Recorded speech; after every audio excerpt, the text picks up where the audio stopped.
इनसे तो हज साबित नहीं है, ना इनके मजहब में हज है, और ये out of nowhere prophet Muhammad का हज आ जाता है, तो और जो कि बिल्कुल ही उसके एन करीब है, जो कि वहाँ के पेगन्स हैं, बस वो कपड़े उतार के करते थे, और ये थोड़ा एहराम मान के कर रहे हैं।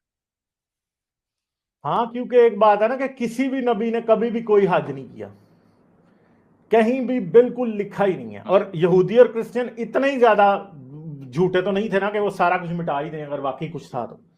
ठीक है, समझ गए बात।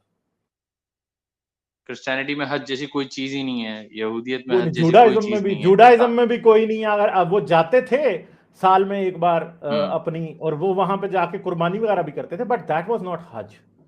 ठीक है, हाँ। ठीक।